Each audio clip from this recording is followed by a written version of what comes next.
जी फिर से welcome sir, welcome. जी फिर से आपका स्वागत है आज की एजुकेशन क्लास में। तो थोड़ा सा मेरा आज गला खराब है तो उसके लिए माफी चाहूंगा, तो आप कोऑपरेट करना उसके लिए। असल में एक हॉस्पिटल में गए थे किसी बच्चे को देखने के लिए, तो वहाँ इन्फेक्शन था, तो आजकल चल ही रहा है। तो आज का जो टॉपिक रहेगा वो थोड़ा सा हम सबकी लाइफ से जुड़ा हुआ है। वो हार्ट डिसीज को लेके है, तो इसके बारे में मैं कुछ पहले भी बता चुका हूँ, लेकिन आज कुछ मैं जरूरी और इन्फॉर्मेशन लेकर आया हूँ। पहले से ज्यादा बेहतर रहेगा इस बार का। तो पहले मैं एक बार सर एक बार मैं चाहूंगा कि सुनहरी जी को एक बार आप स्पॉटलाइट पे लें। कल उन्होंने एक सवाल पूछा था, मैं उसका एक क्लैरिफिकेशन देना चाहूंगा।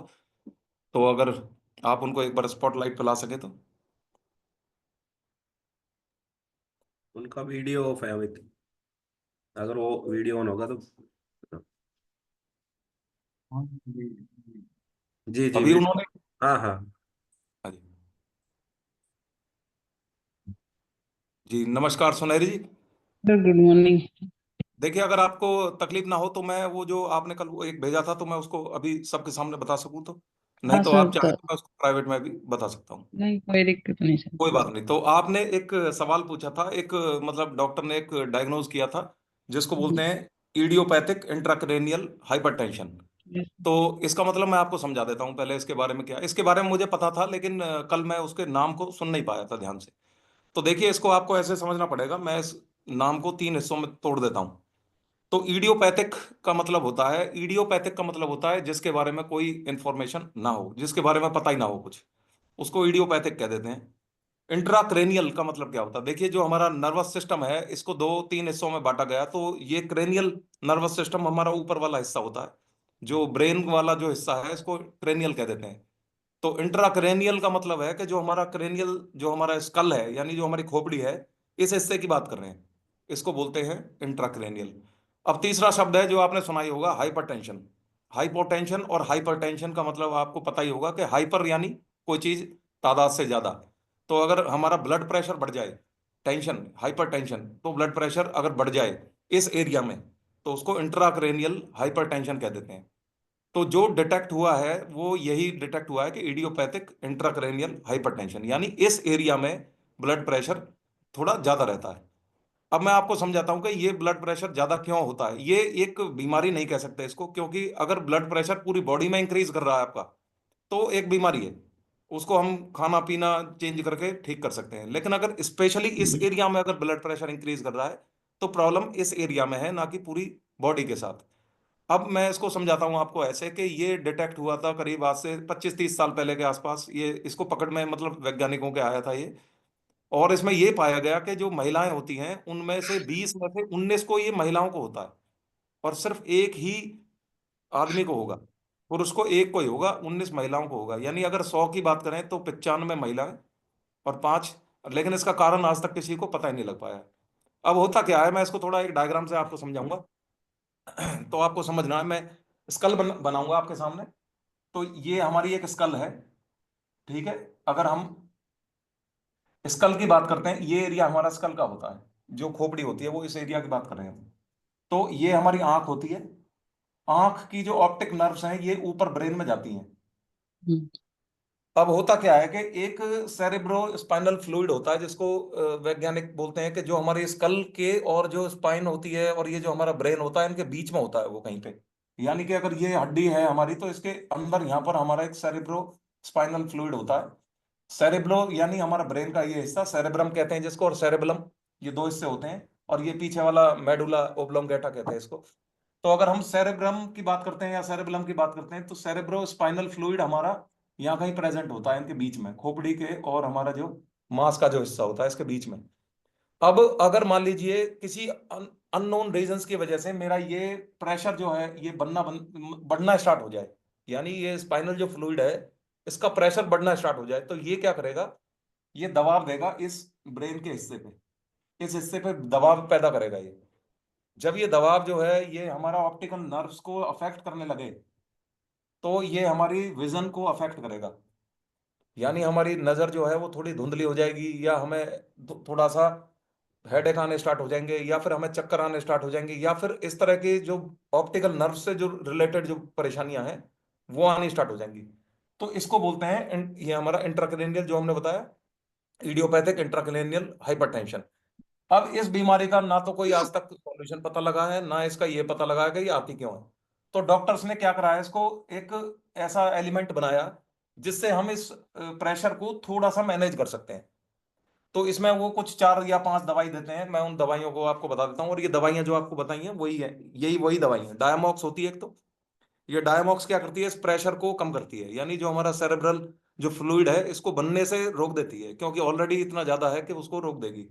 तो डायमॉक्स वाली जो टेबलेट है वो इसलिए होती है। दूसरी जो है वो नोडोसिस करके जो है वो डाइजेशन के लिए होती है, क्योंकि ये एक ऐसी दवाई है जो कि हमारी डायरेक्टली अफेक्ट करती है हमारे स्टोमक को, तो इसलिए वो एक डाइजेशन के लिए होती है।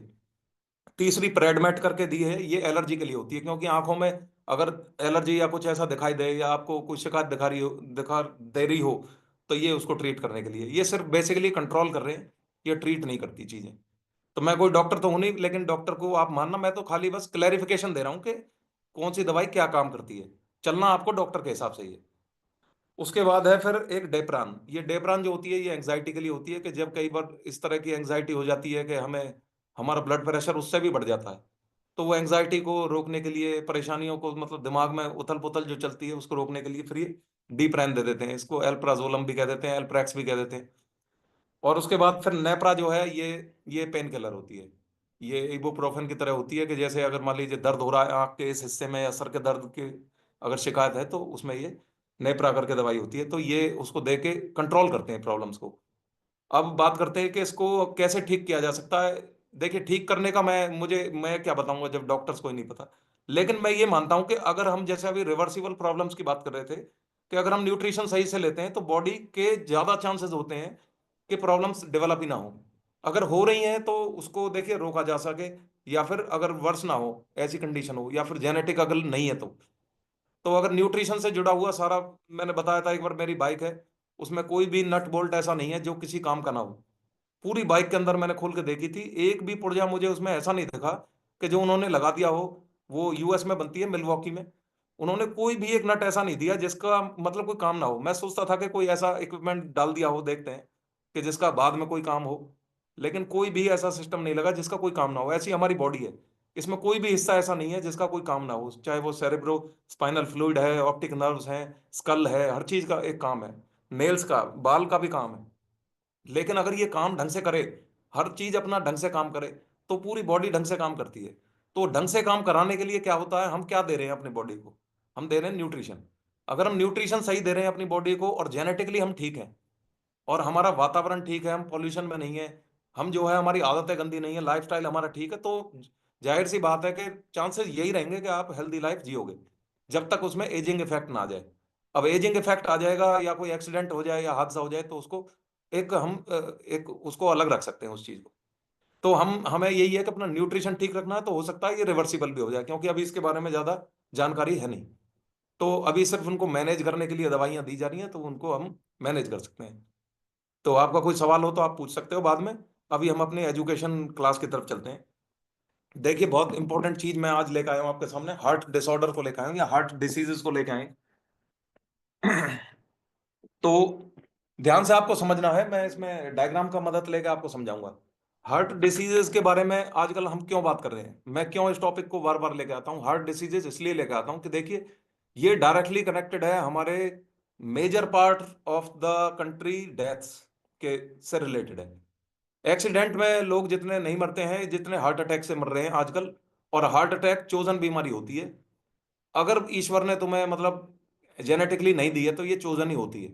इसको हम चूज करते हैं अपनी चॉइसेस की वजह से, हम अपने खाने पीने की वजह से, और जो हम लाइफस्टाइल जी रहे हैं उसकी वजह से। देखिए, हार्ट को मैं बनाता हूं आपके सामने, तो इसको समझते हैं। हार्ट जो है वो वाला हार्ट नहीं होता जो ये बना देते हैं ना, वो ये वाला हार्ट ऐसा नहीं हुआ करता, वो सिर्फ प्यार मोहब्बत की भाषा में होता है। असल में हार्ट इस तरह का होता है, गोल, हमारी मुट्ठी से थोड़ा सा बड़ा होता है, और लगभग इसका वेट 300 ग्राम के आसपास होता है। तो अब हार्ट में देखिए, एक बहुत बड़ी ट्यूब होती है, आपने देखी होगी, कभी डायग्राम में पड़ी होगी। एक बहुत बड़ी ट्यूब होती है, इसको बोलते हैं सुपीरियर वेना केवा, और नीचे वाला जो होता है इसको बोलते हैं इंफीरियर वेना केवा। एक्चुअल में ये जो नसें होती हैं, यानी ये जो आर्टरीज होती हैं, ये एरोटा होता है, आर्क ऑफ एरोटा कहते हैं। ये दो चीज ऐसी होती हैं जिससे पूरी बॉडी में हार्ट सप्लाई होता है। ये जाके जुड़ जाते हैं हमारे लंग्स के साथ। लंग्स में डायफ्राम होता है, उसके वहां से हमारा ये ऑक्सीजन लेता है। ऑक्सीजन लेके हमारा ब्लड यहाँ से सप्लाई होता है, यहाँ से जाता है, यहाँ से आता है। अब इसके बाद फिर बहुत सारी चीजें हैं, उनमें नहीं जाते हैं। बाइकस्पिड वाल्व है, ट्राइकस्पिड वाल्व है, फिर हमारे जो है ऑरिकल्स होते हैं, वेंट्रिकल्स होते हैं, ऊपर के नीचे के चैम्बर्स होते हैं, उसमें हम नहीं जाते हैं। हम सिर्फ आज हार्ट डिसीजेज की बात करेंगे। तो लोग जो ये सोचते हैं कि हमारा हार्ट की सप्लाई बंद हो गई, वो हम सोचते हैं इसकी, कि ये बॉडी को सप्लाई जो कर रही है ये बंद हो गया। असल में हार्ट अटैक का इससे कोई लेना देना ही नहीं है। जो ये बड़ी बड़ी, ये कभी ब्लॉक ही नहीं हो सकती, इनका डाया बहुत होता है, इंचों में होता है, ये कभी ब्लॉक नहीं हो सकती। अगर हम बात करते हैं हार्ट अटैक की, तो हम हार्ट की अपनी हेल्थ की बात कर रहे हैं। अब इसमें से एक नस उतरती है, आर्टरी उतरती है। इस आर्टरी को दो, ये हमारी एक लेफ्ट, इसको कोरोनरी आर्टरी कह देते हैं। मारकर भी पता नहीं चलेगा, नहीं चलेगा। इस तरह की ये नस जो आपको दिख रही है, ये हमारी कोरोनरी आर्टरी है, जिसको राइट कोरोनरी आर्टरी कह देते हैं, राइट कोरोनरी आर्टरी। ऐसे ही एक हमारी लेफ्ट कोरोनरी आर्टरी होती है, ये बड़ी होती है, लेफ्ट वाली ज्यादा इंपॉर्टेंट होती है। ये दो हिस्सों में डिवाइड हो जाती है। एक सर्कमफ्लेक्स लेफ्ट, लेफ्ट सर्कमफ्लेक्स कह देते हैं, और जो राइट मेन होती है, राइट मेन को फिर डिवाइड कर दिया, ये लेफ्ट मेन को डिवाइड कर दिया जाता है, फिर आगे ये हमारी एक लेफ्ट कोरोनरी आर्टरी बन जाती है। अब हमारी जो ब्लॉकेज आती है वो इसी में ही आती है, लेफ्ट वाली में आती है। ये बड़ी होती है क्योंकि ये लेफ्ट मेन जो है एक होगी, और एक हमारी होगी ये सर्कमफ्लेक्स। अब प्रॉब्लम कहाँ आती है, इससे आती है, क्योंकि ये ज्यादा एरिया को कवर करती है। अब मैं क्या करता हूं, एक ब्लॉकेज आई, इधर कहीं ब्लॉकेज आ गई, इस हिस्से में ब्लॉकेज आ गई। अब मैं क्या करता हूं, इस ब्लॉकेज को थोड़ा बड़ा करके दिखाता हूं अब आपके सामने। तो ये मेरी आर्टरी है, ये आर्टरी आपको दिख रही होगी। तो यहां पर मेरी ब्लॉकेज आई है, ये काला काला हिस्सा जो है, ये ब्लॉकेज आई 10%, फिर थोड़ी और आई 20%, फिर और आई 30%, ये मान लीजिए 80% के आसपास ब्लॉकेज आ गई। काला काला सा जो हिस्सा है ये ब्लॉकेज होगी। ये हमारा ब्लड फ्लो कर रहा है ऐसे इस डायरेक्शन में। अब देखिए, जब हम हमारे बॉडी को, हमारे हार्ट को जो जो चाहिए ऑक्सीजन, वो हमारी 30% से काम हो जाता है।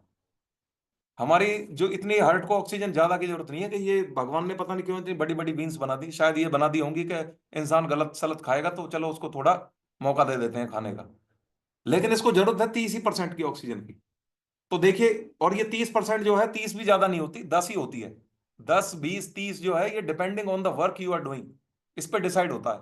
अगर आप बैठे हो तो 10% ऑक्सीजन चाहिए, आप काम कर रहे हो, कुछ उछल कूद कर रहे हो हल्की फुल्की, तो 20% चाहिए, और रनिंग कर रहे हो तो 30% ऑक्सीजन चाहिए, और 30% हमें मिल जाती है अगर हमारी 70% ब्लॉकेज है तो यानी कि इसका मतलब क्या हुआ, कि अगर आपने 70% ब्लॉकेज कर डाली, तो आपको पता ही नहीं चलेगा कि आप हार्ट डिसीजेज में पहुंच चुके हो। पहुंचेगा जब आप 70 से ऊपर गए, यानी आपको रनिंग में दिक्कत आई, तब आपको समझ में आएगा कि भाई हमारी 80 की तरफ जा रही है। जब आपको टॉयलेट वगैरह जाने में परेशानी आए, तो हम 90 की तरफ जा रहे हैं। और जब भाई बिल्कुल भी उठने बैठने में ही तकलीफ होने लगे, और पड़े पड़े भी दर्द होने लग जाए, तो समझ लो वो 100% ब्लॉक होगी। अच्छा, अब एक और चीज, ये शुरुआत कब होती है ब्लॉकेज होनी, ये 20 साल की उम्र से शुरुआत होती है। 20 साल तक हमारे बच्चे जो होते हैं, ये बड़े हो रहे होते हैं, तो इनकी जो फैट सेल्स होती हैं, ट्राइग्लिसराइड वगैरह वगैरह, ये सब यूज हो जाता है एनर्जी में, क्योंकि ग्रोथ में है बॉडी। 20 साल के बाद ग्रोथ रुक जाती है, तो वो जमा होनी स्टार्ट हो जाती है। अब देखिए, ये मैं इसको समझाता हूं। ये जो ब्लैक ब्लैक जो आपको हिस्सा दिख रहा है, ये है क्या, ये दो चीजों से इसको डिफाइन किया गया है। ये फैट्स होते हैं, ये दो चीजों से डिफाइन होते हैं। पहला नाम दिया गया है कोलेस्टेरोल, कोलेस्ट्रॉल। दूसरा हिस्सा होता है ट्राइग्लिसराइड, ट्राइग्लिसराइड। तो मैं टी लिख देता हूं, उसी से समझ जाना है, मारकर चल नहीं रहा। कोलेस्टेरॉल और ट्राइग्लिसराइड। अब देखिए, बहुत इंपॉर्टेंट चीज आती है, ये कोलेस्ट्रॉल और ट्राइग्लिसराइड है क्या असल में, इसको समझना पड़ेगा। ये फैट तो मैंने बोल दिया, लेकिन ये आए कहां से हैं। देखिए, ट्राइग्लिसराइड तो हो गया तेल, जो आप तेल खा रहे हो वो ट्राइग्लिसराइड उसको कह देते हैं। और जो कोलेस्ट्रॉल है, ये इसके दो ही सोर्सेज पाए गए हैं अभी तक दुनिया में। एक है एनिमल्स, और दूसरा है ह्यूमन हार्ट, ये लिवर। अब आपको समझ में आ रही होगी कि यार और तो कोई इसका कारण ही नहीं है, तो केवल एनिमल है और एक हमारा लीवर है। ये दो ही रीजन है बस, जिसकी वजह से और इतनी बड़ी बीमारी बनी पड़ी है। अब आपको ये समझना समझना है कि लीवर जो है ये क्यों बना रहा है कोलेस्ट्रॉल। जब आप एक्स्ट्रा कैलोरीज खा रहे हो, मान लीजिए सर कहते हैं कि 2,500 कैलोरी की रिक्वायरमेंट है, आप खा रहे हो 3,000 कैलोरी, तो ये 500 जो कैलोरी गई कहाँ, ये गई आपके लीवर में, और लीवर ने उसका क्या करा, कोलेस्ट्रॉल बनाना स्टार्ट कर दी। तो पहली चीज तो यहीं कट गई, अगर आप कैलोरी डेफिसिट में हो तो आपका लीवर ने बनाना बंद कर दिया, unless genetically you are not having any problem. अब आते हैं दूसरे वाले एनिमल सोर्सेज पे। एनिमल सोर्सेज आप क्या कर रहे हो, चिकन खा रहे हो आप, या फिर एनिमल के प्रोडक्ट्स खा रहे हो, दूध पी रहे हो, या दूध में से फैट नहीं निकाल रहे हो उसको पी रहे हो, तो एनिमल से डराइव हो रहा है कोलेस्ट्रॉल। तो पता लग गया आपको ये सोर्सेज है। दूसरा, अब आते हैं ट्राइग्लिसराइड पे। ये ट्राइग्लिसराइड क्या होता है। ट्राइग्लिसराइड एक बहुत ही बेहुदा हमारी हरकतें होती हैं जिसकी वजह से ट्राइग्लिसराइड बढ़ता है। क्या बेहुदा हरकतें हैं वो। आपने देखा होगा, आप कहीं समोसे खाने गए, वो एक तेल भर के रख देता है सुबह सुबह, उसमें समोसे उबाले, और वो समोसे का एक लॉट बिक गया, फिर वो दूसरे समोसे का लॉट तैयार करेगा, तेल उसने चेंज नहीं करा, उसी में फिर से डाल देगा, वो फिर उबलता रहेगा। तो जितनी बार ये तेल उबला, जितनी बार ये तेल गर्म हुआ, ये उतना ही ट्राइग्लिसराइड की कंसंट्रेशन इसमें बढ़ती चली गई। तभी फास्ट फूड को मना करते हैं। जब कहते हैं ना ताजा ताजा बने सुबह सुबह के समोसे तो उसमें ट्राइग्लिसराइड थोड़ा सा कम है, और जो शाम को बने होंगे ना, उसमें ट्राइग्लिसराइड थोड़ा नहीं बहुत ही ज्यादा होता है, क्योंकि वो तेल, भाई देखो उनका बिजनेस है, वो उनको उबालने हैं, वो बार बार तेल बार बार लेकर आएगा, बार बार करेगा, वो 15 रुपए का समोसा वो 25-30 पे पहुंच जाएगा। तो आपको ट्राइग्लिसराइड का समझ में आ गया होगा कि ट्राइग्लिसराइड बन कहाँ रहा है, ये बन रहा है ठेले की दुकान पे, या फिर आपके घर में जो पूड़ी तल रहे हो जो आप, वो धड़ाधड़ उसको पूड़ियाँ ही पूड़ियाँ उबल रही हैं, और उसके बाद फिर वो तेल भर के रख लिया, फिर उसके बाद उसमें कुछ बना दिया। तो ये सुगड़ जो होती हैं घर वालियां, उनको थोड़ा ध्यान रखना है भाई कि इसमें नहीं, ट्राइग्लिसराइड इकट्ठा नहीं करना है। तो दो चीजें आपको समझ में आ गई। अब इस ब्लॉकेज को समझते हैं दोबारा से, फिर से हम वहीं पहुंच जाते हैं कि जब ये हमें दर्द करने लगे, तो इसको एंजाइना कह देते हैं, एंजाइना यानी दर्द करने लगा, अभी ये पहला स्टेज आ गया है। अब आते हैं हार्ट अटैक पे। हार्ट अटैक होता क्या है बेसिकली, हार्ट अटैक, ये जो ब्लॉकेज होती है ना, ये ब्लॉकेज ऐसा नहीं है कि ये ब्लॉकेज नस के अंदर होगी, ये नस से बाहर होती है, लेकिन नस के अंदर भी होती है। फर्क क्या है कि इसके ऊपर एक मेम्ब्रेन होती है, एक मेम्ब्रेन यानी एक झिल्ली होती है, जिसके अंदर ये इकट्ठी होती रहती है। वो ये जो पर्दा होता है, ये पर्दा इसके ऊपर चढ़ा हुआ है, यानी ब्लड के और इसके बीच में एक पर्दा है, नहीं तो ब्लड क्लॉट कर जाएगा अगर ये पर्दा नहीं होगा तो। अब मान लीजिए, ये ऐसे समझ लीजिए एक रबड़ बैंड है, आपकी तनख्वाह मिली, और वो तनख्वाह के जो नोट होते हैं वो रबड़ बैंड में आपने रखे, और वो उसमें वो नोट घुसाते गए घुसाते गए घुसाते गए, तो एक समय ऐसा आएगा वो रबड़ बैंड टूट जाएगा। सेम केस यही है कि आप इसमें कोलेस्ट्रॉल इकट्ठा करते गए करते गए करते गए, तो एक समय ऐसा आएगा जब ये मेम्ब्रेन मेरी फट जाएगी। जिस समय मेम्ब्रेन फटी, आप समझ लो अब हार्ट अटैक आ गया है। होता क्या है हार्ट अटैक में, जैसे ही मेम्ब्रेन फटेगा तो ये जो काला काला जो गंदगी है, ये ब्लड के साथ मिक्स हो जाएगी। इसको बोलते हैं क्लॉटिंग, यानी ब्लड क्लॉट कर गया। अब जब ब्लड क्लॉट करेगा तो ये सीधी सी बात है, जब यहां से ब्लड ऐसे जा रहा है और क्लॉट इसमें मिक्स हो गया, तो ये 100% ब्लॉक हो जाएगा इमीडिएटली। जब ब्लड को 100% ब्लॉकेज हुई, तो हार्ट की ये जो हिस्सा है इसको ऑक्सीजन मिलनी बंद होगी, यानी जो ये पंपिंग हो रही है बार बार, ये ऑक्सीजन की वजह से हो रही थी, ये इसको ही ऑक्सीजन नहीं मिल रही भाई, तो इसको प्रॉब्लम आनी स्टार्ट हो जाएगी। इसको बोलते हैं हार्ट अटैक। अब हार्ट अटैक में आपने सुना होगा, एक तो माइनर हार्ट अटैक आया जी, एक मेजर हार्ट अटैक आया जी, एक मैसिव हार्ट अटैक आया जी। तो डॉक्टर बताते हैं ये 3 तरह के हार्ट अटैक्स आते हैं। अब मान लीजिए ये ब्लॉकेज पे डिपेंड करेगा, मान लीजिए ब्लॉकेज यहाँ थी, इस हिस्से में ब्लॉकेज थी, तो ये हिस्सा मर गया, इस हिस्से ने काम करना स्टार्ट मतलब बंद कर दिया, इसको बोलते हैं माइनर हार्ट अटैक। ब्लॉकेज यहाँ थी, तो ये हिस्सा डेड डेड हो गया, इसको बोलते हैं मेजर हार्ट अटैक। बच भी सकता है, मर भी सकता है। यहां पर हो गई, यानी जहां लेफ्ट में हमारी जो मेन है, जहां से डिवाइड होती है, तो बहुत ही बड़ा हिस्सा यानी पूरा ऑरिकल्स वेंट्रिकल्स ही डेड कर गए, इसमें आदमी की डेथ निश्चित है। इसको बोलते हैं मैसिव हार्ट अटैक। जैसे आपने सुना होगा ना कि ले जाने से पहले ही आदमी बैठा बैठा ही मर गया, उसको मैसिव हार्ट अटैक कहते हैं। और जिसको दर्द हुआ, और जिसको सांस फूलने लगा, पसीना पसीना हो गया, लेके जा रहे हैं, तो डॉक्टर ने उसको फौरन एंजियोग्राफी करके बचा लिया जैसे करके, वो यानी कि यहाँ कहीं हुआ था। और किसी को पता भी नहीं चल पाता, कई बार ऐसा होता है कि पसीने ही आके रह गए, उसको हार्ट अटैक का पता ही नहीं लगता, वो माइनर था, यानी यहाँ पर आके उसकी ये हुई है। अब इसके 10 तरह के तरीके हैं, एंजियोप्लास्टी करके एंजियोग्राफी करके चेक कर लेते हैं, प्लास्टी में उसमें स्टेंट डाल देते हैं, तो जुगाड़ कर देते हैं कि भाई चलो बचा दो इसको कैसे ही करके। अब हम बात करते हैं इंपॉर्टेंट। अब किसी मैं कहता हूं अनपढ़ आदमी से आप पूछो, बिल्कुल देहाती, जिसने जिंदगी में आज तक एक किताब नहीं पढ़ी, मैं कह रहा हूं आप उससे जाके ये पूछ लेना, भाई ये जो प्रॉब्लम आ रही है इसको कैसे सॉल्व करा जाए। सिर्फ आप उससे एक सवाल पूछ लेना इस डायग्राम को दिखा के। एक जिसने किताब आज तक नहीं देखी वो भी आपको ये कह देगा, जी ये जो ब्लैक ब्लैक जो हिस्सा है ना यार, इसकी सप्लाई रोक दो, ये प्रॉब्लम ही सॉल्व हो जाएगी, यही कहेगा। अब ये ब्लैक ब्लैक सा है क्या, ये कहां से आया, दिमाग लगाओ जरा, कहां से आया, ये यहां से आया, जो हमने खाया, ये यहां से आया। अब जब आदमी को ये पता लग गया कि रोकना क्या है, परेशानी समझ में आ गई, तो रोकते क्यों नहीं हो भाई, रोकना जरूरी है ये। अब रोकोगे कैसे, अब इसके लिए मैं थोड़ा सा इंपॉर्टेंट चीजें बात करते हैं कि इसको रोकना कैसे है। देखिए ये कहना आसान है कि कोलेस्ट्रॉल रोक दो, तेल रोक दो, करना भी आसान है वैसे तो, अगर करना चाहे तो। अब जब तक भाई डॉक्टर के सामने नहीं जाते हैं जब तक तो समझ में आती नहीं है चीजें। तो मैंने इसका एक सॉल्यूशन बनाया, मैंने नहीं बनाया, मतलब डॉक्टर्स ने बनाया, मैं उसको आपके सामने लेके आता हूं, मैं तो मैसेंजर हूं, फॉलो ना करो करो ये आपकी बात है। एक सेफ्टी सर्कल बनाया। अब यार ये हमारी किस्मत ही ऐसी है, हमारी जो घरवाली है ये मास्टर नहीं है, लेकिन इसके पास कोई भी साधन नहीं है ढंग का पढ़ाने के लिए, प्ले स्कूल का ये नुकसान है, वो सिर्फ खिलाती रहती है। अब देखिए ये हमने एक सर्कल बनाया, इस सर्कल को आप समझना, हम इस सेंटर की बात करते हैं यानी सेफ्टी, और ये जो बाहर का हिस्सा है यानी कि ये हो गया डेंजर, डेंजर बिल्कुल यानी खतरा, और ये हो गया सेफ यानी ग्रीन जोन। अब इसके मैंने तीन हिस्से बनाए, एक, दो और तीन। अब देखिए कोलेस्ट्रॉल, ट्राइग्लिसराइड, ये तो सिर्फ दो ही कारण मैंने बताए आपको हार्ट डिसीजेज के, असल में इसके बहुत सारे कारण है, 7-8 कारण है मोटे मोटे। अब मान लीजिए मैं आपको ये कहूं कि भाई मलेरिया हो गया, मलेरिया का एक ही निवारण है कि भाई मच्छर भगा दो, सॉल्यूशन हो जाएगा। तो एक ही प्रॉब्लम थी, वो काट दी, मलेरिया सॉल्व हो गया। दूसरी, जैसे अब आपको मैं ये कहूं कि क्या नाम है, कि एक ड्राम है उसके अंदर पानी भरा हुआ है, ठीक है मेरी बात समझना ध्यान से, एक ड्राम है उसमें पानी भरा हुआ है और उसमें बहुत सारे छेद हैं।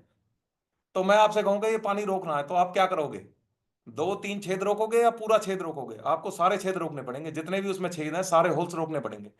तो अगर मैं आपसे ये कहूं कि भाई आप ट्राइग्लिसराइड रोक दो, आप कोलेस्ट्रॉल रोक दो, तो आप कोलेस्ट्रॉल को नहीं रोक पाओगे। कारण सारे हैं इसके, और सारे रोकने पड़ेंगे। ये कोई मलेरिया नहीं है कि एक एंटीबायोटिक ली और बस ठीक हो गया, क्योंकि जितने कारण उतने ही इलाज। अब इसके कई कारण हैं, कारण इसको सपोर्टर है, मतलब इसके सपोर्टर बहुत हैं, जैसे अराजक तत्व होते हैं ना उनके सपोर्टर बहुत मिल जाते हैं, ऐसे ही इस हार्ट अटैक के सपोर्टर बहुत है हमारी बॉडी में। हाइपरटेंशन यानी हमारा ब्लड प्रेशर, एक्सरसाइज ना करना, ये इसका बहुत बड़ा सपोर्टर है। व्हाइट नमक, ये इसका सपोर्टर है। ठीक है, बिल्कुल एक्टिविटी कुछ ना करना, ये इसका सपोर्टर है। ज्यादा सोना, आलस करना, ठीक है, और चीनी खाना, दिनेश भाई साहब सुन लो, चीनी खाना, खांड खाना, गुड़ खाना, ये इसके सपोर्टर हैं। ठीक है जी, और ये सारे सपोर्टर जो हैं ये इसके इसके मतलब ये इसके संचालक हैं, यानी इसको थोड़ा सा कोलेस्ट्रॉल मिला, ये इसको सपोर्ट कर देते हैं। हमें ये सारी चीजें रोकनी है। फिर देखना आप, हम ग्रीन जोन में जाएंगे। अब कैसे जाएंगे, मैंने इसको 3 हिस्सों में डिवाइड करा और इसमें कुछ स्पोक्स डाल दिए, तिल्लियां डाल दी इसमें मैंने, जैसे मोटरसाइकिल के टायर में तिल्लियां होती हैं। एक होता है ट्राइग्लिसराइड, एक हो गया कोलेस्ट्रॉल, एक हो गया एक्सरसाइज, एक हो गया हमारा नमक, ठीक है सॉल्ट, एक हो गया हमारा, सारे कारण जो भी है इसमें मैं दिखा देता हूं। अब इनको मैंने 3 हिस्सों में डिवाइड करा, यानी एक जिसने एक्सरसाइज करी एक्टिव, एक जिसने थोड़ी बहुत एक्सरसाइज, मतलब बिल्कुल मैं कह नहीं सकता कि वो बिल्कुल ही खाली है, वो थोड़ा बहुत वॉक करके आ रहा है, और एक है जी बिल्कुल पड़ा ही हुआ है खाट में, वो यहाँ आता है। अब एक है जिसने कभी वेजिटेरियन खाना खाया, नॉन वेजिटेरियन खाया नहीं है। एक है कि भाई महीने में ले एक आध बार खा लिया मुर्गा सुर्गा, और एक है कि जिसने कि भाई मैं तो बिल्कुल डेली खाऊंगा, वो यहाँ गया। एक है कि जिसका नमक, सुबह भी नाश्ते में नमक, दोपहर में नमक दबा के, और डिनर में भी नमक, जिसको हर चीज में नमक ला दे भाई, वो वाला इंसान। ठीक है, अब एक है जी जिसने दूध में से फैट निकाल के पिया। एक है 10 चाय पीने वाला, 10 कॉफी पीने वाला, जो गांव में जो सर बता रहे थे लेडी। और एक है भाई जिसको डिनर में भी दूध चाहिए और लंच में भी दूध चाहिए और ब्रेकफास्ट में भी दूध चाहिए, ये हो गया वो। एक है जिसको सुबह भी समोसे चाहिए, मतलब जिसको रात में भी समोसे चाहिए, और जिसको हर समय समोसे चाहिए, छोले भटूरे के बिना जिसको चटकारे नहीं आ रहे। एक है जो दावतों के सीजन में पूरा लुत्फ उठा रहा है, वो यहाँ। एक है जिस पे निमंत्रण आया कि भाई मैं तो बस खाली कन्यादान करके वापस आ जाऊंगा, और एक है कि जो बीच में आ रहा कहीं पे। तो ये सारे फैक्टर्स आपको समझ में आ गए होंगे। अब ये सारे लोग जो हैं, ग्रीन वाला जो एरिया है, जो ग्रीन वाला एरिया है, ये तो रिवर्सिबल है, यानी ये तो अपने कोलेस्ट्रॉल को डाउन लेकर आ रहा है। ये 200 से 140 पे आ जाएगा, मैं गारंटी दे रहा हूं इस बात को। ये वाला जो ये है वो 200 पे ही रुका रहेगा, कि ले यार मैं तो कहीं बीमारी है ही नहीं, 200 पे ही रुका रहेगा वो ना अप जाएगा ना डाउन जाएगा। अब एक है जी तीसरे वाला जिसका ट्राइग्लिसराइड 400 450, इसको मैसिव हार्ट अटैक आएगा ही आएगा, आप नहीं रोक सकते इसको। और जो ये कहता हूं ना कि भाई ये सिर्फ फैक्ट है, वैसे टेलीविजन वाली बात है, ये सच्चाई है, ये वही है जो अस्पताल में जा रहे हैं। अब आपने ये डिसीजन लेना है कि आप सारे होल्स रोकोगे, या आपको ये 2-3 होल्स ही रोकने हैं। बस मैं तो तेल खाना बंद करूंगा, चीनी बंद नहीं करूंगा, खांड खाना बंद नहीं करूंगा। तो भाई फिर आप एक होल खोल के बैठे हो, फिर आप यहां से यहां पहुंच सकते हो, और यहां हो तो यहां से यहां पहुंच सकते हो। अगर आपको यहां से यहां आना है तो आपको सारे होल्स बंद करने पड़ेंगे, और यहां से यहां आना है तो सारे होल्स बंद करने पड़ेंगे। अगर यहां हो तो फिर आप उसको जो है यहां पर ही कंट्रोल करके रखो, क्योंकि लाइफस्टाइल इतनी खराब होगी हमारे जीवन में। अगर हम ये कहें कि भाई हमें चीनी खाने से हमारा मन नहीं लगता, और ये पता नहीं क्यों हमसे ऐसा कह रहे हैं, मैं आपसे एक सवाल पूछता हूं, जिस दिन रिफाइंड शुगर नहीं थी इस दुनिया में, आज से हम 100 साल पहले पहुंच जाते हैं या 200 साल पहले पहुंच जाते हैं, जब ये रिफाइंड शुगर थी नहीं दुनिया में, तब कोई ऐसा कह सकता था कि भाई मैं तो चीनी नहीं मिल रही तो मैं तो पता नहीं मर जाऊंगा ठौर, मतलब मुझे कुछ नहीं मिल रहा, क्या मेरे साथ मतलब ये हो रखा है कि जो देख रहा हूँ वो ये कह रहा है, चीनी मना मना कर रहा है, ये मत खाओ वो मत खाओ। भाई आप ये समझो, ये हमारी आज की इजाद करी हुई चीजें हैं। ये जितना ज्यादा हम एक्सपेंड करते जा रहे हैं, इवॉल्व करते जा रहे हैं, ये आज की हमारी चीजें इवॉल्व होती जा रही हैं, और हम इनको अपनी नेसेसिटी बता के बहाने बनाते हैं। इनकी जरूरत थी नहीं, कभी भी कभी जरूरत नहीं थी। पुराने जमाने में शहद हुआ करते थे, और जो है फ्रुक्टोज जो था हमारा फ्रूट से मिलता था, तो वहां से फ्रुक्टोज ड्राइव होते थे। अब जब से ये ट्राइग्लिसराइड आया है, आप बताओ रिफाइंड ऑयल कहाँ से आया, कितने दिन पहले से आया? सरसों का तेल हुआ करता था, एक्सरसाइज करी और वो उसको यूज कर डाली। रिफाइंड ऑयल में कंसंट्रेट कर दिया जाता है, यानी रिफाइंड, यानी पहले उसको कंसंट्रेट किया, फिर उसको और कंसंट्रेट करा, फिर उसको और कंसंट्रेट करा, कर करके उसको रिफाइंड बना दिया। मतलब कि तुम्हें डायरेक्ट ट्राइग्लिसराइड दे रहा है। अब आप एक बात बताओ, हम क्या ऐसी चीज है कि जिसके बिना नहीं रह सकते? हम रह सकते हैं, बशर्ते हम उसको लिमिट में रखें, हम उसकी अहमियत को समझें, और हम उसको ये समझें कि यार ये हम किस लेवल पे स्टैंड कर रहे हैं। हमें अपने सारे चारों तरफ से ये चीजें बंद करनी है, सारे होल्स बंद करने हैं, उसके बाद फिर हम फिटनेस की लाइफ को एंजॉय कर पाएंगे। और देखिए मैं क्यों कहता हूं कि हम फिटनेस की तरफ बेहतर जी पाते हैं। कुछ लोग आपको ऐसे मिलते हैं जो ये कहते हैं कि भाई यार फिर तो हमने जिया ही क्या है। ये कह देते हैं ना कुछ लोग के हमने तो जिया ही क्या है, कि भाई हमने अगर अल्कोहल नहीं पी तो हमने जिया ही क्या है। तो आपको ऐसा समझना, देखिए अबोध जो इंसान होता है ना, जो अबोध, जिसको ज्ञान नहीं है दुनिया का, उसको ये प्रेफरेंस तय करने में परेशानी होती है कि मेरे लिए प्रायोरिटी क्या है जीवन में। हम अपने आप से पूछते हैं हमारी प्रायोरिटी क्या है जीवन में। हमारी सबसे पहली प्रायोरिटी हमारा जीवन है। प्रायोरिटी क्या है? सबसे पहले जीवन की प्रायोरिटी जीवन है। यानी अगर हमें ईश्वर ने 100 साल दिए हैं, हमने 100 साल उसको सही तरीके से जिए, तो हम पता क्या देखेंगे? हम देखेंगे सारे तरह के रिलेशंस, सारे तरह की दुनिया, सारे तरह के डेवलपमेंट्स, सारे तरह की साइंस, सब तरह की न्यूज, सब तरह का अपलिफ्टिंग जो हो रही है दुनिया में, वो सब कुछ देख पाएंगे। अगर हमने 50 साल 40 साल जिए और हमने अल्कोहल पी के या कुछ ऐसा काम करके जिए, तो हम एक तो अपने आंखों में गिरे, नजरों में गिरे, ना हम फिट रहे, अस्पतालों के चक्कर लगे, दवाइयां खाई, ना हमने कोई कुछ भी हम अपने रिलेशंस को समय ही नहीं दे पाए। आप ये सोचो, अगर आपकी बेटी आपके मरने के बाद उसकी शादी हो रही है, ठीक है, तो हमारा जीवन का फायदा क्या? कोई फायदा नहीं है। हमें ये रिलेशंस देखने हैं, हमें ये रिलेशन देखने हैं, अपनी आंखों से देखने हैं, तो हम जिएंगे जब ही तो देखेंगे। अगर आप तेल छोड़ के आप एक अपने बेटे को भविष्य में आईएएस ऑफिसर बनता देख सकते हो, तो और उसको अच्छी गाइडेंस दे सकते हो, उस पे आने वाली जो बुरी परेशानियां हैं उनमें उसका साथ खड़े हो सकते हो, तो ये तेल क्या चीज है फिर उसके सामने? आप अपने आप से पूछो इस सवाल को कि हमारे सामने फिर है क्या? ये छोटी छोटी चीजें ही तो हैं। सिर्फ बैक ऑफ द माइंड हम ये रखें कि भाई मैं आराम लूंगा, मैं मौज लूंगा, मैं आगे बढ़ूंगा, मैं ये अल्कोहल भी लूंगा, मैं चीनी भी खाऊंगा, मैं सब कुछ करूंगा, मैं गोलगप्पे भी खाऊंगा। भाई आगे की चीजों को फिर त्याग दो, वो नहीं मिलेंगी फिर। तो अगर कुछ बढ़िया चीज आपको अपने जीवन में करनी है तो आपको जीना पड़ेगा, और जीने के लिए अपनी आदतें सुधारनी पड़ेंगी। गंदी चीजें जो अलार्म बज रहे हैं यार चारों तरफ हमारे सामने, देख रहे हैं हम। बड़े बड़े मंत्रियों की किडनी फेल हो रही है, बड़े बड़े जो स्पोर्ट्समैन रहे थे, जो कभी स्पोर्ट्समैन रह रहे के उन्होंने अपनी बॉडी इतनी फिट कर डाली, फिर उन्होंने छोड़ते ही बोले कि अब तो भाई हमने जी ली अपनी जिंदगी, वो उल्टा सीधा खाने लगे, उनको स्टेंट डल जाते हैं। तो हमें फिर आजीवन अगर फिट रहना है तो ये नॉलेज हमें अपने अंदर रखनी पड़ेगी और बैक ऑफ द माइंड रखनी पड़ेगी हमेशा। तो भाई उम्मीद करूंगा आप सारे होल्स आज से ही बंद करोगे, और अच्छी लगी होगी आपको नॉलेज इससे अगर मिली हो तो। Thank you very much.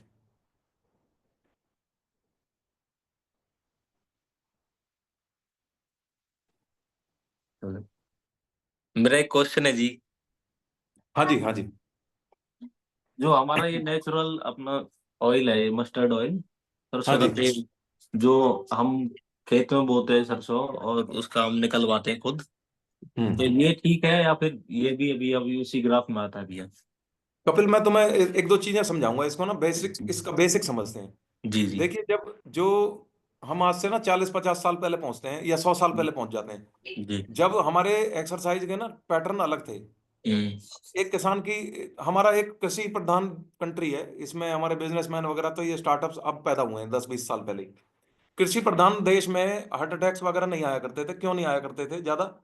कि अब आप एक दिनचर्या समझो कि गांव से बाहर जानवरों को लेके जाया करते थे, दूर मतलब ट्यूबवेल हुआ करता था वहां पे, वहां जानवरों को वहां बांधते थे, फिर वहां से उनको लेके आया करते थे। खेत में जा रहे थे, दिनचर्या बनी हुई थी, फिर लेडी जो है वो खाना लेके जाया करती थी खेत पे।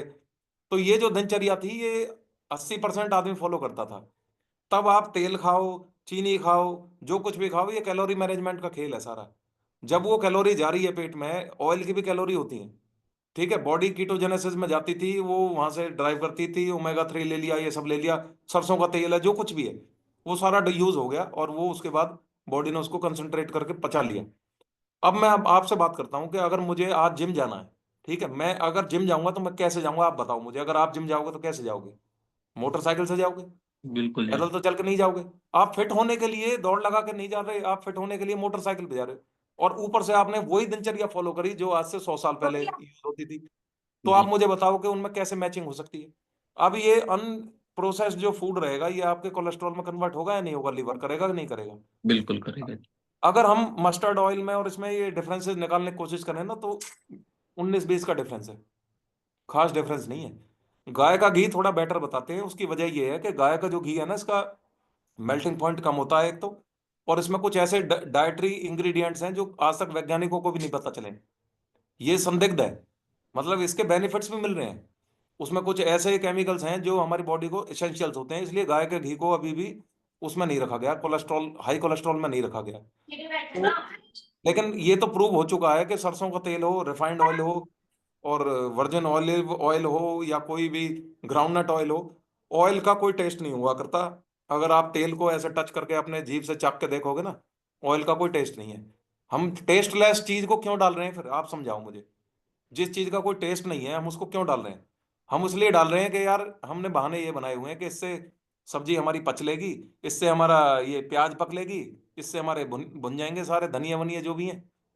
मैं, मेरे घर में आज से 4-5 महीने पहले तेल का इस्तेमाल हुआ था, उससे आज तक इस्तेमाल नहीं हुआ है। और मुझे आज तक पता भी नहीं चला कि तेल का इस्तेमाल हो भी रहा है नहीं हो रहा, मैं इससे पूछता हूँ, क्योंकि टेस्ट से समझ में नहीं आया आज तक मुझे। जैसा पहले था ऐसे ही आज है। तो अगर नहीं इस्तेमाल करी हुई चीज होती तो मैं आपसे कह देता भाई उपदेश है ये तो खाली, लेकिन ये तो मैं यूज करके बैठा हूँ। तो तेल का कोई टेस्ट ही नहीं है तो उसको डालना बंद ही कर देना चाहिए, अगर हम और बेटर की तरफ जाएंगे उससे। थैंक यू भैया। या फिर डाल रहे हो तो आप उसको बहुत ही लिमिटेड में रखो, और आप पहले उस ग्रीन जोन में आ जाओ, उसके बाद फिर थोड़ा थोड़ा इस्तेमाल कर भी सकते हो। ऐसा नहीं है कि भाई मेरा आज ही ओवरवेट हूँ, आज ही मैं, मतलब मेरे को 475 किसी का ट्राइग्लिसराइड था, कल मैं देख रहा था मेरे फ्रेंड का। मैं उससे कैसे कह दूं कि यार तुम तेल खाओ? जिसका 120-130 होगा, मैं उससे तो कह सकता हूँ कि यार तुम थोड़ा थोड़ा ले लिया करो। तो आपको अपनी सिचुएशन देखनी है कि मैं किस सिचुएशन में हूँ। जी। जबरदस्त करेंगे यार, सुनहरी जी के पास चलेंगे, उनका कुछ हाँ, क्वेश्चन। सुनहरी जी कुछ पूछना चाह रही है शायद। एक चीज पूछनी थी, अगर हम सफेद नमक ना यूज करें तो आयोडीन कहाँ से आएगा सर? आयोडीन के लिए क्या करें? मैम देखिए, मैं आपको बताता हूँ, आयोडीन सिर्फ नमक में नहीं होता। वो जमाने जब जा चुके हैं जब वो अमिताभ बच्चन उसका ऐड करते थे कि नमक नहीं, आयोडीन नहीं होगा तो घेंगा हो जाएगा। मुझे बता दो किसके आज तक घेंगा देखा हो आपने? किसी का नहीं होता। हिमालयन पिंक सॉल्ट आप यूज करो। मैं कुछ दिन, आज से 2 साल पहले यूएस में था, तो वहां पर मैं देख रहा था कि व्हाइट नमक बिकता ही नहीं है वहाँ। वहाँ सारा हिमालयन पिंक सॉल्ट बिकता है। मैंने उसका फोटो भी खींचा, मैं दिखाऊंगा आपको। जब ये बताओ हमारे इंडिया से हिमालयन पिंक सॉल्ट बाहर जाके उसको लोग यूज कर रहे हैं, वो तो हमसे 50 साल एडवांस्ड हैं। चाइना, जो कि हमें फूटी आंख पसंद नहीं करता, चाइना वाले लोग पिंक हिमालयन सॉल्ट खाते हैं, वो इंडिया से जाता है। हम इंडियन लोग जो है अपनी चीजों को ना अहमियत नहीं देते। हम नीम का पेटेंट यूएस में है। आप बताओ, नीम आजकल हमारे यहाँ एक, मैं आपको बताता हूँ, एक मैं नाम नहीं लेना चाह रहा, एक साबुन है जो हमारे यहाँ बड़े धूमधाम से उसको नहाते हैं और ये कहते हैं भाई बहुत बढ़िया, वहां कुत्ते को नहलाते हैं। ठीक है, वो क्योंकि उसमें मालूम है कि इसमें बहुत बुरे एजेंट हैं, ऐसे एजेंट हैं इसके अंदर जिससे स्किन का खराबी होती है। वो कुत्तों के लिए बनाया गया था, उसको इंडिया में लिया है। आपको मैं एक चीज और एक और एग्जांपल देता हूँ। हर्बल लाइफ को अगर आप समझोगे ना, यूएस में जो बिकने वाला है, ऑस्ट्रेलिया में जो बिकने वाला है और इंडिया में जो बिकने वाला है, इसमें भी फर्क है। मैं किसी दिन उसके बारे में आऊंगा, उसको उसकी और चीजों के बारे में बताएंगे। रेगुलेशंस इतने स्ट्रिक्ट है, मैं ये नहीं कह रहा कि वो प्रोडक्ट हमारे यहाँ खराब है, मतलब रेगुलेशंस की बात कर रहा हूँ मैं। वहाँ इतने स्ट्रिक्ट रेगुलेशंस हैं, अगर उनको थोड़ा भी किसी चीज पे ये लगता है ना कि ये चीज कम है, ये इतनी ज्यादा है या इससे ज्यादा नहीं होनी चाहिए थी, वहां उसको रोक देते हैं। आप ए फ्रेश को ऑस्ट्रेलिया में नहीं खरीद सकते, मैं बता देता हूँ आपको। ए फ्रेश ऑस्ट्रेलिया में नहीं बिकती, आप सर्च करके देख लेना, मैं आपको बता देता हूँ। ये इंडिया में ही बिकती है। तो ऐसा नहीं है कि ये बेकार है, ऐसा ये है कि उनके मानक जो हैं वो ऐसे हैं, क्योंकि उनका रहन सहन अलग है, उनका खान पान अलग है। अब जब हम यहाँ दिन रात टर्मरिक जो होता है हमारा, हम उसको दिन रात खाते हैं, लहसुन इतना दिन रात खाते हैं, हमारे हमारे लिए हल्की सी कैफीन क्या करेगी। लेकिन जिन लोगों ने वहां जिंदगी में कैफीन की थोड़ी सी मात्रा होती है, वो अस्पताल में भर्ती हो जाते हैं। उनके लिए मानक अलग है। तो डेमोग्राफी अलग है। अब यही अफ्रीका होता तो वहां अलग होती। तो हर कंट्री वाइज इसके मानक होते हैं। तो हम ये कहें कि भाई नमक को हम क्यों नहीं खाएं, तो भाई देखो मेरे हिसाब से जब लोग इस पे रिसर्च करे बैठे, तो हमें उसमें, और ये तो प्रूव हो चुका है कि इससे हाइपरटेंशन बढ़ती है। आपने सुना नहीं डॉक्टर जब ये कहते हैं कि नमक कम कर दो, तो फिर और क्या चाहिए? मैं तो रॉक सॉल्ट ही खाती हूँ। रॉक सॉल्ट खाइए, उसी को हिमालयन पिंक सॉल्ट कह देते हैं, वही खाना चाहिए। सर मेरे ये को मैं, ये इसका देखो प्रॉपर सॉल्यूशन नहीं है ना कोई, मैं साइंस दवाई है तो इसके पीछे। कैसे चलेगी मेरी, इसके हाँ। पीछे ना मैडम, इसके पीछे साइंस है। आयोडीन, आयोडीन कम नहीं रहता। आयोडीन इतना है, दुनिया ने मतलब हमेशा ज्यादा ही खाया है, आयोडीन कम नहीं खाया। ये आयोडीन उनको कमी होती है जो बिल्कुल दूर दराज इलाके में रह रहे हैं, जहाँ बिल्कुल कुछ मिल ही नहीं रहा खाने के लिए। किसी को मैंने तो आज तक देखा नहीं है घेंगा होता हो। तो ये इसमें सॉल्ट जो होता है ना, व्हाइट सॉल्ट में क्या होता है, ये वाटर को एब्जॉर्ब करता है। और जब जब वाटर एब्जॉर्ब होगा बार बार हमारी बॉडी में, तो ये बॉडी बल्की हो जाएगी और इसमें ब्लड को ज्यादा मशक्कत करनी पड़ती है। तो ये आपस में जुड़े हुए हैं, हॉर्मोन्स और ये सारी चीजें। डिटेल्स में हम बहुत ज्यादा, मैं भी नहीं इसके बारे में जानता, लेकिन इतना मालूम है कि रिकमेंडेड यही है कि पिंक हिमालयन सॉल्ट खाइए। डॉक्टर्स भी कहते हैं, इंडिया के डॉक्टर्स भी कहते हैं और बाहर के डॉक्टर्स भी कहते हैं। तो हमें पिंक हिमालयन सॉल्ट पे शिफ्ट कर जाना चाहिए। इसमें ज्यादा हमें सोचना नहीं चाहिए, दिमाग नहीं लगाना चाहिए ज्यादा। सर ये पूछ रहा था मैंने, ये मेरे को 2021 में मैंने करवाई थी इसके MRI। हाँ जी। तो तब मेरे को ये एक आंख में दिक्कत हो, मतलब दिखना बंद हो गया था मेरे को, तब करवाई थी मैंने। उसके बाद पहले तो ये जो टैबलेट थी ये दिन में 3 टाइम लेनी होती थी। हाँ जी। और फिर उसके बाद 2 टाइम करी, फिर उसके बाद ये जो है ना प्रेडमेट और ये नेप्रा, ये मेरी बंद कर दी।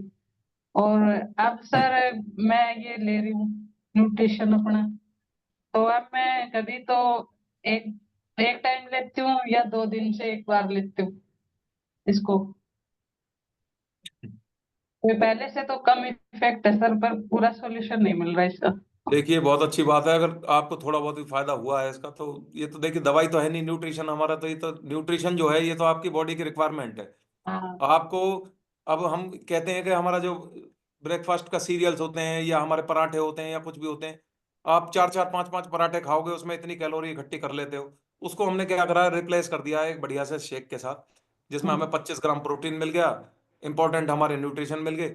ये तो ये चीज है, इसका ना कोई बीमारी के साथ कोई लेना देना। लेकिन ये क्या करता है कि जैसे मान के चलिए पराठे खाने से मुझे ओबेसिटी बढ़ती, मेरी वो ओबेसिटी नहीं बढ़ने देगा। ठीक है, मेरे जो नमक से जो मेरा पोटेशियम और ये बढ़ जाता, वो चीज़ नहीं बढ़ने देगा। तो ये तो मील रिप्लेसमेंट है कि हमारा जो अच्छा खाना है, जो हमें खाना ही होता है, हर हालत में खाना है, वो है हमारा न्यूट्रिशन। तो न्यूट्रिशन फॉर श्योर ये सपोर्ट करेगा आपके प्रॉब्लम्स को, लेकिन ये डॉक्टरी इलाज नहीं है। डॉक्टरी इलाज तो फिर डॉक्टर ही अपने, देखिए उनकी रिसर्च होती है। और आपने न्यूट्रिशन आज लेना स्टार्ट करा है, आपकी एज उम्मीद करूंगा 55-56 के आसपास रही होगी अभी। तो 55 साल में जो आपने किया है वो, उसका रिजल्ट आपकी बॉडी को झेलना है। तो उस समय पे क्या परेशानी रही होंगी, क्या न्यूट्रिशन नहीं लिया होगा, वो उसके रिजल्ट जो है वो हम ओवरकम नहीं कर सकते। तो हम, मैं पर अगर मेरी 4 महीने। 55 एज नहीं है, मेरी 32 साल एज है। 32? सॉरी, हाँ। माफी चाहता हूँ, मैं एक एग्जांपल दे रहा हूँ, मैं ये नहीं कह रहा कि आपकी 55 है ना, मैं उसको एग्जांपल के तौर पे समझा रहा हूँ। तो मेरा कहने का मतलब ये है कि हमें न्यूट्रिशन जो है, वो पहले के जो न्यूट्रिशन से जो रिजल्ट मिलेगा वो हमें आज झेलना है, और जो आज हम न्यूट्रिशन लेंगे इसका हमें आगे झेलना है। तो हमें जो है सारा का सारा खेल हमारा खाने पीने के ऊपर ही है। ठीक तो है। आप न्यूट्रिशन ले और अपने डॉक्टर से कंसल्ट करो, डॉक्टर्स टेस्ट करेंगे आपके, तो वो हो सकता है कि डॉक्टर आपको बंद भी करा दें। तो डॉक्टर को फॉलो करना है। नहीं सर, एक ही अगर लेते, एक ही चल रही है अभी, 3 तो बंद है मेरी, 2 ही ले रही हूँ मैं अभी। देखिए, ये अगर डॉक्टर आपका ये कह देता है कि जी आपको तो जरूरत ही नहीं है दवाई की और आप बिल्कुल ठीक हो चुके हैं, तो डॉक्टर को भी ज्वाइन करा देना हमारी कम्युनिटी से। नहीं सर, वो ये नहीं करते, वो ये करते रेगुलर रखो। डॉक्टर तो लंबा साहब बंद कर देते हैं सारा सुविधा, उनको ये बंद करो, कुछ नहीं है न्यूट्रिशन वगैरह, कुछ नहीं है। नहीं, मैंने डॉक्टर्स देखे हैं जो जो ये कहते हैं कि रिवर्सिबल कैसे हो गया ये। न्यूट्रिशन के लिए तो हर डॉक्टर लिखा, अब आपके, मैं इसी को पढ़ता हूँ, देखिए इसमें क्या लिखा हुआ है। नो स्किपिंग ऑफ मील्स, ये डॉक्टर ने हिदायतें दी है आपकी रिपोर्ट में। यानी आपको मील्स आपको नहीं छोड़ने हैं, इंटरमिटेंट फास्टिंग वगैरह ये सब जो चल रहा है वो सब नहीं करना है। दूसरा चीज लिखा है, sleep timely by 10:30 PM with 6 to 8 hours. हमारी कल की एजुकेशन में ये बताया था कि हमें नींद अच्छी लेनी है, प्रॉपर अच्छी लेनी है। तो दोनों पॉइंट हमारे कम्युनिटी में बताए गए। तीसरे पे चलते हैं, वॉक रेगुलरली फॉर 30 मिनट्स। ये हम ऑलरेडी करे बैठे हैं एक्सरसाइजेस, हमने कुछ अलग तो नहीं बताया। चौथा चीज है, प्लेंटी ऑफ फ्लूइड्स। ये कह रहा है कि आपको ड्रिंक्स, मतलब अपने फ्लूइड्स पूरे रखने हैं। तो आप फ्लूइड्स तो पूरे ले ही रहे हो, जब आप अपना न्यूट्रिशन पूरा ले रहे हो, उसमें इतना पानी है, उसके बाद सारा आप ए फ्रेश वगैरह पी रहे हो। तो ये डॉक्टर भी यही बोलेगा, डॉक्टर कुछ अलग से नहीं बताएगा आपको, वो भी यही कहेगा भैया न्यूट्रिशन लो, आदतें अच्छी करो, खाना पीना ठीक करो, वॉक करो, एक्सरसाइज करो, और डॉक्टर के पास है ही नहीं कोई इलाज। मैं तो अंजू मैडम से उस दिन यही कह रहा था कि हम जो बेस्ट कर रहे हैं ना वो बेस्ट कर रहे हैं, इससे ज्यादा बेस्ट शायद हम कुछ नहीं कर सकते। अगर कोई प्रॉब्लम है भी तो इससे ज्यादा बेटर नहीं कर सकते हम किसी भी चीज को। तो अपनी कंटिन्यूअसली अपनी हेल्दी हैबिट्स को डेवलप करो, कंटिन्यूअसली उसको फॉलो करते रहो, एक्सरसाइज करते रहो। एक्सरसाइज से 80% परेशानियां हमारी ओवरकम हो जाती हैं। एक्सरसाइज को आप मत छोड़ना, आप चाहे डॉक्टर्स दवाई देते रहे, मैं उनको साइड रखता हूँ, आप वर्कआउट मत छोड़ना। वर्कआउट करते रहो, अच्छी आप डाइट लेते रहो, फ्रूट्स वगैरह जो 1 टाइम 2 टाइम जो कोच ने आपको बताए वो लेते रहो। आपको रिजल्ट मुझे लगता है कि बेहतर ही मिलेंगे, बेकार नहीं होंगे। बिल्कुल। किसी का कोई और हार्ट डिसीज से लेके, या कोई कोई संकल्प करना चाह रहा हो कि भाई मैं आज से सारे अपने छेद बंद करूंगा डाइट के, तो मैं तो बिल्कुल। संकल्प करे बैठा हूँ। मैं तो बिल्कुल 266 से इसको 200 से नीचे ले आया अपना कोलेस्ट्रॉल। और देखिए दिनेश जी बैठे हुए हैं, ये भी बिल्कुल उसको नीचे ले आए, ट्राइग्लिसराइड्स वगैरह सब नीचे ले आइए। तो कोई सवाल हो, किसी का कुछ पूछना हो तो बता सकते हो, या कोई किसी का अपना कोई एक्सपीरियंस हो वो शेयर कर सकते हो, नहीं तो फिर हम अपने कोच के पास चलेंगे फिर। बिल्कुल जबरदस्त क्लैपिंग करेंगे। आज तो कई चीजों की नॉलेज हमें हुई है, तो भाई वो सारे चीज है ना बंद करने पड़ेंगे, चाहे धीरे और धीरे मैं कर। एक रिक्वेस्ट करूंगा, एक हमारी वीडियो है जो losing 5 kgs effect on your body के नाम से है। हमारी एक यूट्यूब चैनल है जिसको अजय पाल फिटनेस मंत्रा के नाम से है, मंत्रा। वो हमारे कोच साहब ने बनाई है, उस पर आप जाइए, उसमें आप देखोगे, शायद राजू जी उस समय पे नहीं थे, तो मैं आपको रिकमेंड करूंगा। उसमें हमने अगर 5 किलो हमने बॉडी से अगर काटा, एग्जाम्पल के तौर पर हमने 5 किलो का रेफरेंस लेके चले थे कि 5 किलो अगर हमने डर्टी फैट लॉस करा तो हमारी बॉडी पे क्या क्या इफेक्ट आते हैं। वो मैं कहता हूँ $1 बिलियन आपकी वीडियो है, अगर आपने उसको सुन लिया ध्यान से, आप उसको समझना, उसमें आपको पता लगेगा कि 5 किलो अगर हमने काटा तो हमारा कोलेस्ट्रॉल कितना कम आता है, हमारा ट्राइग्लिसराइड कितना कम आता है, जो ये मैं समझा रहा था, ये ब्लॉकेज कितनी कम हो सकती है, रिवर्सिबल है ये। उसके बाद आप उसमें देखोगे कि 5 किलो कम करने से हमारी बॉडी का हाइपरटेंशन 5 पॉइंट कम हो जाता है। ब्लड प्रेशर जिसका 200 रहा करता था, वो 1 किलो कम करने से उसका 195 आ जाएगा, जिसका 140 रहा करता था 135 आ जाएगा। 1 किलो पे बता रहा हूँ मैं, 5 किलो पे सीधा 25 पॉइंट कम हो जाएगा। और आजकल आपको बता देता हूँ, नई डेडलाइन स्टार्ट हुई है, नई नई डेडलाइन नहीं, रेगुलेशंस। कल से ये क्लियर हुआ है कि जिसका ब्लड प्रेशर 120 से नीचे रहेगा वो हेल्दी है। ये कल ही आई है नहीं, अब पहले वो रहता था ना 110/90, वो चेंज हो गए हैं। मैं आपको इसकी इंफॉर्मेशन कल दूंगा बढ़िया तरीके से। ये मतलब नई नई रेगुलेशंस आते रहते हैं। तो आप उस वीडियो को जरूर देखो, उसमें आपको ऐसी नॉलेज मिलेगी जो आप सोच भी नहीं सकते। मैं तो मतलब उम्मीद भी नहीं कर सकता था कि मेरा कोलेस्ट्रॉल 2 महीने में 100 पॉइंट नीचे आ जाएगा।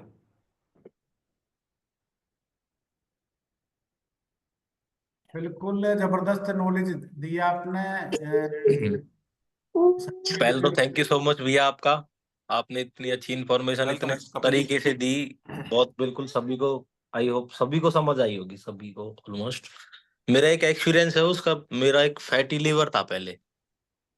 वो गलत खान पान से, किसी भी रीजन से रहा हो, जिम कर रहे हैं, कुछ भी खा पी रहे हैं, तो ये नहीं था कि अब ये आप वाली बात है, ये पता नहीं था। ये तो पता था कि हेल्दी खाना है, ये नहीं कहा कि कितनी अमाउंट में खाना है, कितना खाना है, ये नहीं पता था।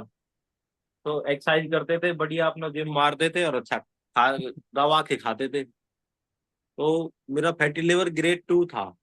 तो अभी जब मेरे पथरी का दर्द हुआ था, जब अल्ट्रासाउंड हुआ था, तो उसमें है ही नहीं बिल्कुल। वो डॉक्टर कह रहा बिल्कुल आपका तो ठीक हो गया ही, बहुत बढ़िया। वो मेरा देखो ये दोस्त बहुत अच्छी बात है। जी। मैं आपको बताता हूँ, इसकी जो तीसरी ग्रेड होती है उसको सिरोसिस कह देते हैं। लीवर सिरोसिस जो होता है उसमें फिर डेथ तय होती है। यानी अगर हमारी ग्रेड 1 है, यानी हम फैटी लिवर की तरफ जा रहे हैं। ग्रेड 2 में मतलब फैटी लिवर हो चुका है, ऑलरेडी डेवलप्ड हो चुका है, विसरल फैट बढ़ चुका है। तीसरा जो होता है वो फिर सिरोसिस, लिवर सिरोसिस कह देते हैं। मैं गंगाराम हॉस्पिटल में गया था अपने फ्रेंड के साथ। उन्होंने अपना लिवर चेक कराया था, तो मैंने उसको बोला भाई मेरा भी चेक कर डालो। वो अल्कोहल ड्रिंक्स करते थे, तो उनका फैटी लिवर मिला था। और वेट 82 किलो, मेरा वेट 98 किलो, और मेरा फैटी लिवर नहीं था। मैं ये नहीं कह रहा कि 98 हेल्दी है, मैं आपको इसका रीजन समझा रहा हूँ। हमारा लिवर जो है ये दो ही चीजों को प्रोसेस करता है, फ्रुक्टोज या फिर अल्कोहल। एल्कोहल। तीसरी कोई चीज को ये प्रोसेस नहीं करता लिवर। तो जब हमारा फैटी लिवर होता है, या तो अल्कोहल की वजह से होगा या फ्रुक्टोज की वजह से होगा। आप जूस पीने लग जाओ धड़ाधड़, आप फैटी लिवर पे पहुंच जाओगे, फ्रुक्टोज खाओगे तो। और ब्रेड्स वगैरह जो होते हैं इनमें फ्रुक्टोज नहीं होता, ये जीरो होते हैं फ्रुक्टोज। फ्रुक्टोज होएगा आपके एडेड शुगर्स। एडेड शुगर में तो 50% फ्रुक्टोज है। आप चीनी खाए जाओ, आप फैटी लिवर पे पहुंच जाओगे, रोक नहीं सकता कोई। 50% उसमें फ्रुक्टोज होता है। और आप जूस पियोगे, प्रिजर्वेटिव्स होते हैं उसमें भी 100% फ्रुक्टोज होता है। उसके अलावा हमारा जो अल्कोहल है उसमें, अगर आपने, मैं उस दिन देख रहा था हमारे किसी कम्युनिटी मेंबर का एक बेटा है, और वो उसका मतलब फैट था काफी बॉडी में। ये क्यों आ जाता है मैं आपको समझा देता हूँ। फैटी लिवर आने का वजह यही रहती है कि हम उसको चॉकलेट ला के दे दी, हम चले गए बाहर, वहां से चिप्स ला के दे दी। हम सोचते हैं हम लाड कर रहे हैं, लेकिन हम उसके, सोचो ना क्या इंजेक्ट कर रहे हैं। आप अपनी मोटरसाइकिल में कभी डीजल डलवाते हो पेट्रोल की बजाय गलती से? नहीं डलवाते। लेकिन अपने बच्चों के उसमें सामने आप रख देते हो, ये चॉकलेट खा ले, ले भाई ये भी खा ले वो भी खा ले, तो आप उसके क्लॉग कर रहे हो लिवर को। तो फैटी लिवर से बचने के लिए तो चीनी बंद करनी पड़ेगी भाई। NAFLD के लिए, NAFLD का मतलब होता है non alcoholic fatty liver disease. तो चीनी छोड़ दोगे तो NAFLD नहीं होगी, और अल्कोहल छोड़ दोगे तो फैटी लिवर होगा ही नहीं फिर। बिल्कुल लंबा साहब ने जबरदस्त नॉलेज दी है, और बिल्कुल डॉक्टर ही बना दी है भाई। तो धीरे धीरे डॉक्टर की तरफ बढ़ते जा रहे हैं। और मैं तो सारे छेद कोशिश करूंगा बंद करने की, एक छेद तो मैं फिर भी खुला रखूंगा। लेकिन कोशिश पूरी करता हूँ मैं। तो लेकिन हो जाता है थोड़ा थोड़ा, चीटिंग मैं करता रहता हूँ। अब पता ना मेरी ये चक्कर क्या है कि मैं वहां गया था किरण पाल के पास, उन्होंने मेरे को चाय पिला दी। तो चाय पिला दी तो मैं घर में आके फिर वो अपना अजय पाल सर ने लड्डू भेजे थे, वो टंग रहे थे। तो मैंने सोचा यार ये मीठा तो, अजय पाल सर कह रहे थे मीठा है, इसमें ज्यादा नहीं है। तो मैंने वो थोड़ा सा चेक कर लिया। थोड़ा सा चेक करने के बाद फिर एक खा गया, फिर दो खा गया। फिर घर में बूंद के लड्डू रखे थे, वो भी चेक कर लिए, मतलब मीठा तो यो भी खा ले। तो उसके बाद में तो फिर मतलब ऐसी क्रेविंग उठी कि मतलब एक चाय की वजह से, देखो एक ही चाय पी थी मैंने, और वो भी मैं कई सालों में गया था, कभी पहली बार गया था, तो किरण पार्क में मना नहीं कर पाया। मैं गया भी था, मैं बोले ये चाय देखिए, तो। जो जो लड्डू है ना वो तो हेल्दी लड्डू थे, उनकी तो मैं गारंटी लेता हूँ। दूसरी बात ये है कि ये ना हमें लाइफस्टाइल नहीं बनाना है। ये डिस्क्लेमर है एक तरह का भाई। मेरे मैं आपको फिर से कहूंगा, जो ये बता रहे हैं ये ग्रीन जोन में पहुंचने के बाद ऐसा कर रहे हैं कि एक दो दिन की चीटिंग कर रहे हैं। आप ग्रीन जोन में पहुंच जाओ, आप खा लेना लड्डू, कोई परेशानी नहीं है, एक आधा दिन में कोई आफत नहीं आएगी। लेकिन ये लाइफस्टाइल नहीं बनना चाहिए कि आज लड्डू मंगा लिए, कल गुलाब जामुन मंगा लिए, परसों कुछ और दिख गया वो मंगा लिया। ये लाइफस्टाइल बन जाएगा, फिर आपका लाइफस्टाइल नहीं बनाना है ये। मैं ये नहीं कह रहा लड्डू को त्याग कर दो भाई, आपको खाना भी पड़ सकता है, आपको चाय भी पीनी पड़ सकती है कभी कभी। लेकिन जब बॉडी ग्रीन जोन में है तो आपको कोई डर काहे का फिर? जब आप ऑलरेडी डेंजर जोन में बैठे हो, फिर मैं आपसे कहूं कि आप लड्डू खाओ, फिर आपके लिए जहर है। आपको डिसाइड ये करना कि मैं हूं कहाँ। ये मैं बार बार इस बात पे जोर देता हूं कि आप हो कहाँ, आपको ये जानना है। अगर आप वहां नहीं हो जहां आपको होना चाहिए तो वहां जाना है। वहां जाओगे कैसे? वो छेद बंद करके जाओगे। फिर आप कभी कभार ले लो, कोई कोई रोक नहीं रहा आपको। नहीं, मैं तो सिर्फ क्रेविंग की बात कर रहा था कि देखो, जी। एक चाय ने मेरे अंदर इतनी इच्छा शक्ति जाहिर कर दी यार, एक लड्डू भी खा ले। तो ये चीजें मतलब आप एक छोटी छोटी गलतियां करते हो, और बाद में मेरे बहुत ज्यादा पछतावा हुआ इस चीज का, यार ये तो गलत कर लिया था ना। लेकिन मेरे से रुक नहीं गया, मैं कई दिन, 2-3 दिन से तो मैं छुपा के बैठा था इस चीज को। मैं नहीं बताना यार, गलत प्रभाव पड़ता। लेकिन अब अंदर वाली जो आत्मा है वो गवाही नहीं दे भाई, यार इसको बता दे तो ठीक है, कोई बात ना। क्यों लास्ट में जब 15 को, जब जब भी मैंने बताना तो था मैंने, लेकिन आज जब हम्म। टॉपिक चल रहा छेद वाला, तो फिर मैं रुक नहीं पाया। तो मैं वहां चलो, चीटिंग तो होगी होगी, लेकिन नहीं करना चाहिए था। मैं बिल्कुल अपनी गलती मानता हूँ। वो एक चाय की वजह से मेरे को इतनी क्रेविंग हुई थी। तो अब तो मैंने हाँ। त्याग दिया है, वो छेद सारी बंद करके मानूंगा, चाहे कुछ ही हो जाइए। चलो अब तो अपने कोच के पास चलते हैं सर, समय ज्यादा होता जा रहा है।